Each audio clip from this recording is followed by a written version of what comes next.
Hello and welcome. This is India Global. I'm Gaurie Dwivedi. Let's get the show going with headlines this evening. First up, Russian President Vladimir Putin is all set to visit India, even as dates are yet to be confirmed by Kremlin.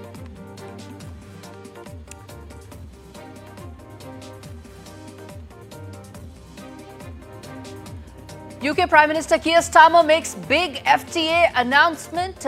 India, UK are all set to relaunch their FTA negotiations early next year. Starmer says that trade deal will support jobs and prosperity in the UK. External Affairs Minister Dr. Jaishankar meets his Chinese counterpart. He and Wang Yi discuss border disengagement, even as major updates have come in terms of India-China looking to now work closely. Canada is set to increase screening for Indian travellers. Canada says that increasing security is being done out of caution. This comes on a day when Trudeau's minister in his cabinet meets banned Khalistani outfit leaders. And big voices on India Global today. City of London Corporation's Chris Hayward on NDTV, along with former climate minister from Norway, Erik Solheim, speaking on the latest in the climate talks.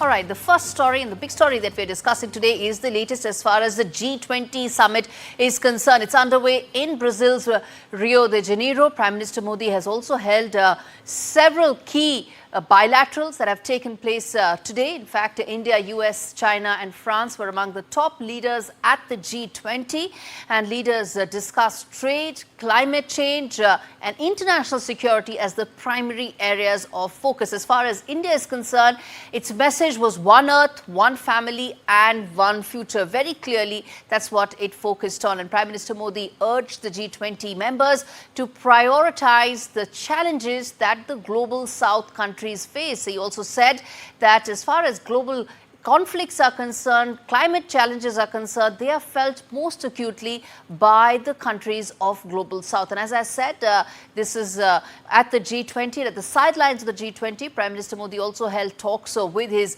Italian counterpart, as well as the UK counterpart, and also the French President Macron as well. All right, let's get in Patsy of Voice of America to really fill us in terms of what all happened today at the G20, especially given the fact that the communique focused on comprehensive ceasefires in both Gaza and Lebanon. But the question really is it enough?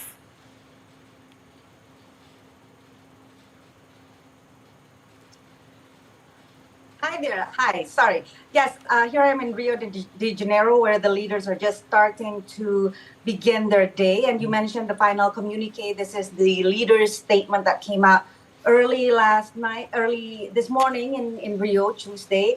And on Ukraine, it really is not the kind of strong statement that, at least from U.S. and Western perspective, won. So this is very similar to the summit statement in New Delhi at the G20 that India hosted last year.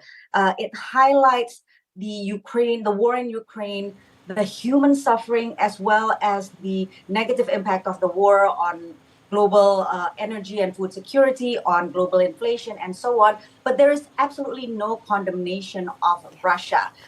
This is, of course, similar to New Delhi, but very different than in Bali, G20 Bali 2022, where there was no leaders communique on this issue precisely because of divisions between the G7 leaders and the rest of the G20. Now, on Gaza, the statement highlights similar suffering by the Palestinians and the negative impact of the war, and supported a comprehensive ceasefire in Gaza and in Lebanon. It also affirmed Palestinian rights to self-determination and a pathway towards a two-state solution. What I found notable about this statement on Gaza is that there is no mention of Israel's right to self-defense, which is something that the U.S. has always pushed for in various global forums. So overall, I would say that the G20 is, of course, made up not only of U.S. and Western allies in the G7, but also Russia and China, as well as the countries of the global south. So it's a very diverse group. It's no wonder that these kinds of leader statement really just underlines, Right. the lowest hanging fruit and the lowest common denominator. But from U.S. and Western perspective, this is not a statement that prioritizes their issues on Ukraine, on Gaza. It's not highlighted under their global conflict priorities. All right, let's leave it there, Patsy. Thanks much for breaking that down for us. Patsy joining us live from Rio de Janeiro. All right, shifting focus now to the other big story that we are tracking, which is the latest as far as the UK-India ties are concerned. Prime Minister Modi met his British counterpart, Keir Starmer, and on the sidelines of the G20 summit. And despite this being the duo's first meeting, it marked a very significant moment as far as the ties between the two countries are concerned, given the fact there is now focus as far as the free trade agreement that's been in the freeze for a while now. It's now expected to come back to life with more negotiations likely to take place on that particular agreement. In fact, both Prime Minister Modi and PM Starmer spoke about some very important issues besides trade, which FTA is likely to focus on. Security and collaboration in global forums was another very clear area that was focused on. And in fact, let's quickly get in that report that's been filed by my colleague Arjun Mahindran on this.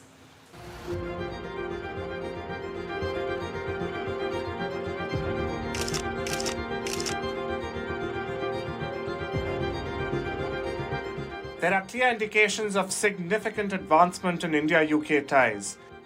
New Delhi and London find themselves nearer than they have been in a while. PM Modi and UK PM Keir Starmer's meeting at the Rio G20 sidelines stands testament. The duo has reaffirmed its commitment to strengthen the India-UK comprehensive strategic partnership. With economy, trade, new and emerging technologies, research and innovation, green finance, and people-to-people contacts in their crosshairs, the leaders exchanged views on an array of issues. The importance of resuming free trade agreements topped the agenda. The leaders have decided that negotiations will resume in 2025. You see, the countries have been negotiating a trade agreement since January 2022. In fact, a deal was scheduled to be concluded by Diwali in October 2022. However, it was derailed when Boris Johnson resigned as UK's Prime Minister. Negotiations resumed once former UK PM Rishi Sunak assumed office, but were again delayed due to general elections in both countries. It is important to note here that the UK is India's 14th largest trade partner and the 4th largest export market. Bilateral trade between both countries stood at $11.5 billion in the first 6 months of 2024. Moving on, the leaders also reached consensus on how to better serve the consular requirements of UK's Indian community. The duo has announced the establishment of 2 new consulate generals of India in the United Kingdom in Belfast and Manchester. Not only this, PM Modi also urged Starmer to extradite fugitive Indian businessmen like Vijay Mallya and Nirav Modi, who are currently taking refuge in the UK.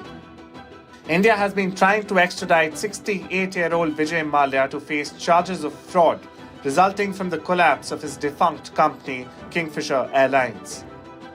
He is accused in a bank loan default case of over INR 9,000 crore. The former Rajya Sabha MP was declared a fugitive economic offender in 2019.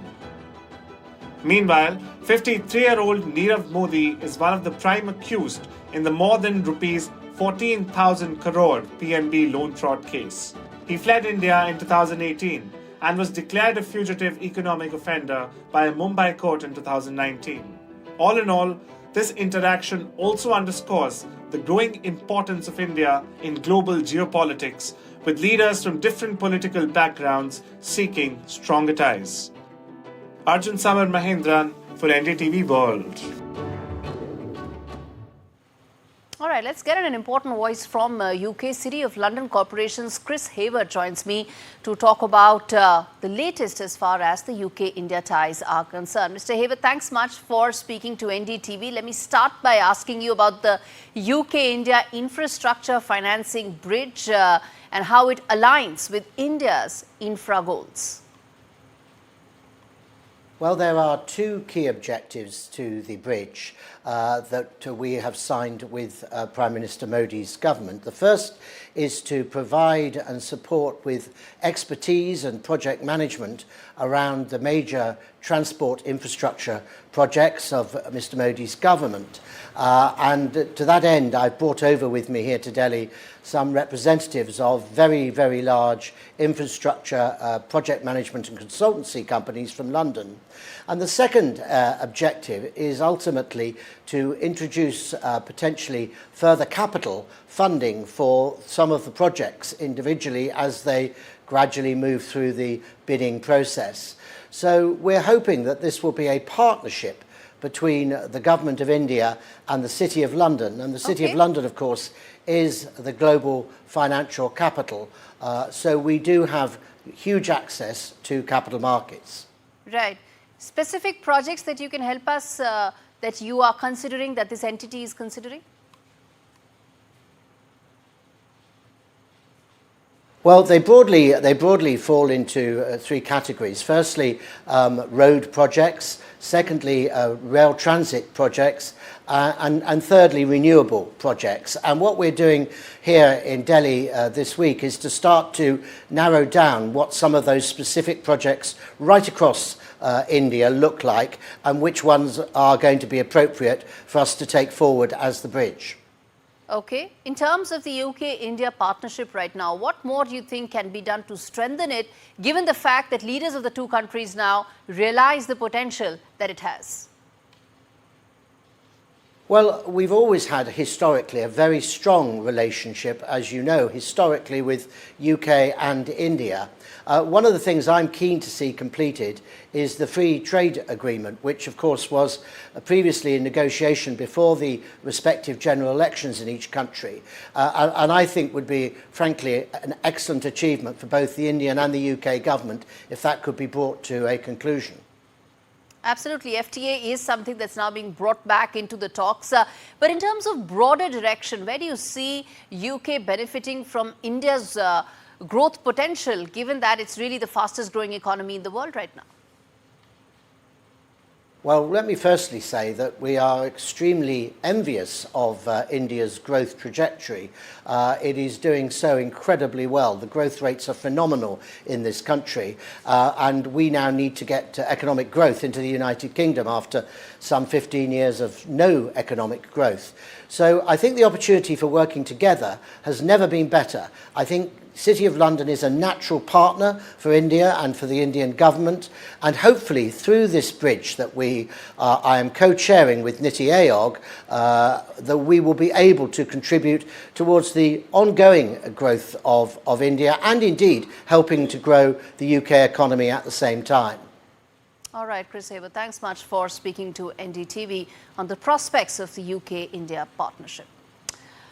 All right, on that note, we're slipping into a very short break. We come back on the other side and talk more about, well, what is the latest as far as the decision made by Russian President Vladimir Putin to lower the nuclear threshold of Russia. Stay with us.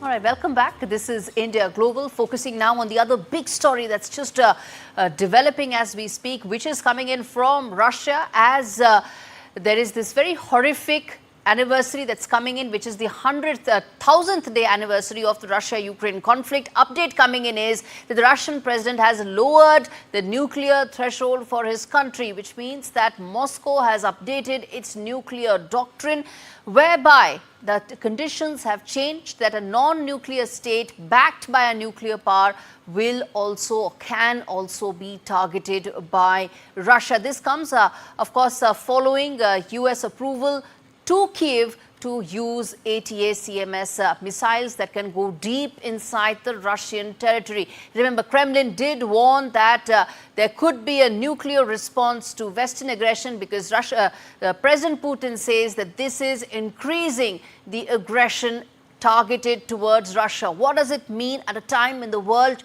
wants a solution to a conflict that's now dragged on for almost 3.5 years? 1,000 days is what it has gone on for. Let's get in my colleague Uma Shankar Singh, who is in Ukraine covering that war, giving us a sense of how things are unfolding on ground, even as the world is trying to find some sort of a solution around this. As the Ukraine-Russia war has completed 1,000 days, it seems to be moving towards another dangerous direction. Russian President Vladimir Putin has signed a change in Russia's nuclear doctrine. Russia's new policy on the use of nuclear weapons released on Tuesday says that if Russia is attacked by a non-nuclear country in which it is supported by a nuclear country, then it will be considered a joint attack by the both countries on Russia. In such a situation, Russia can back down from following the policy of not launching a nuclear attack first. That means it can also launch a nuclear attack first. Kremlin spokesperson Dmitry Peskov says that in a case of an attack on Russia with conventional weapons, Moscow will reserve its right to retaliate with nuclear weapons. In a way, Russia has directly threatened a preemptive attack, and that is also in a nuclear way. This change in Russia's nuclear doctrine has come after US President Joe Biden's decision, in which Biden has approved Ukraine's use of long-range missiles against Russia. Ukrainian President Zelensky had been demanding for this for a long time. After US permission, Ukraine can use long-range missile in the area of Kursk. Ukrainian army has captured certain areas of the Kursk, and Russian army's heavy deployment is there. North Korean soldiers are also present there to fight on behalf of Russia. That egged the US. After US permission to Ukraine to use long-range missiles, Russia called it a provocative step and is trying to pressurize America and Western countries by updating its policy of nuclear weapons. Putin has previously threatened that if Ukraine attacks Russia using Americans or Western countries' missiles, it will be considered that NATO has waged a war against Russia. And now that Ukraine is free to attack Russia with American missiles, Russia has also threatened to use nuclear weapons. All right, shifting focus now to the other big story that the world is hoping to find a solution to, which is the climate talks that are taking place in Baku in Azerbaijan. And till now, no breakthrough has happened at COP29. Remember, time is running out quite literally, both for the conference as well as for the world, to try and find a solution, given the fact that the Global South wants more climate finance, and the developed countries are saying, we just won't fund it. You got to figure this out on your own. To talk more about this, I've got a big voice, which is the former Minister of Climate, Erik Solheim, speaking to me from Oslo in Norway. And Erik, thanks so much for speaking to NDTV. Let me start by asking you, how optimistic are you that there could be some sort of breakthroughs that may happen? It doesn't look very promising right now. There is one breakthrough in Baku. It may look technical to people, but it's in fact really significant, and that is the rules on the carbon market, because that will make it possible for airlines, tech companies, medical companies, whoever, to channel money to environment assets. In the case of India, for example, it may bring money to the natural farming of Andhra Pradesh, tree planting in Madhya Pradesh, mangrove restoration in Tamil Nadu, or to the all-out green efforts of the state of Gujarat. All these states, and of course many more, I mean Sri Lanka, Nepal, the rest of the developing world, can benefit from these companies providing money for natural assets. And that money will be more unbureaucratic, easy to assess, than, sorry to say, the very bureaucratic money from the global financial system. The fact is, Erik, developed and developing nations are not able to see eye to eye. So big breakthroughs look unlikely. How do we resolve this? Look, this demand is 110% fair. I cannot support it more. And it's most important for the least developed countries. I mean, typically Malawi, Madagascar, Central African Republic. And it is indeed important for climate adaptation. However, for the massive investment in renewables in developing countries, this is not important. I mean, India, Bangladesh, Vietnam, Indonesia, well-functioning developing countries, they can access traditional finance because solar and wind is not cheaper than coal. It's not a cost if you go into solar, you save money. And in the case of India, you become independent of foreign oil. India has no oil. The sun is Indian, the wind is Indian. India shifts from oil to solar. It saves money. And Yes. it creates a better budget balance because the money will not go to Russia or Saudi Arabia or my nation Norway. It remains in India. You mentioned India. What do you make of India's demand this year at COP29, which is $1.3 trillion till 2030 to help Global South and least developed countries, come to speed with the climate challenges? Look, again, this is absolutely fair demand. U.S. emissions per capita up to today are 25 times Indian. And if you compare to, say, Africa, the difference is even bigger. So that's not the issue whether this is fair. I doubt that the money will come. Even if the money comes, it tends to go into global institutions, which are so bureaucratic, with so much red tape, and so slow that it hardly matters. What we see in India now is something very different. I mean, the state of Gujarat has now set a target of 100 gigawatt of renewable energy by 2030. That's a massive aim.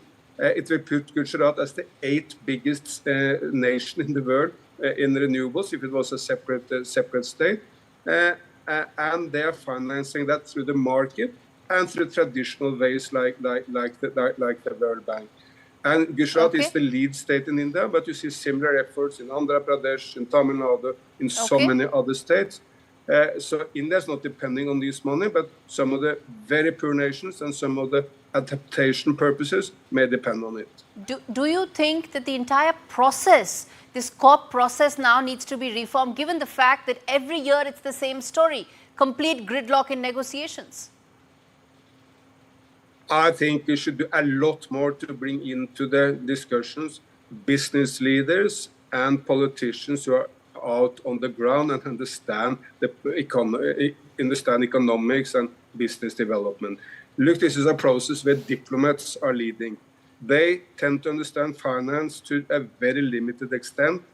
They have never started a solar farm or a windmill or indeed started production of electric cars. They don't really understand this. The real attraction, what's happening in the world now, is the shift of business and the shift of politics, not the shift of diplomacy. Diplomacy can unfortunately be stuck for the next 10 years with hardly any development. But the developments in the real economy matters. 3 years ago in Glasgow, the main quarrel was, shall we phase down or shall we phase out coal? Some Western diplomats and media even blamed India for the climate crisis. I mean, it's completely irresponsible and unacceptable.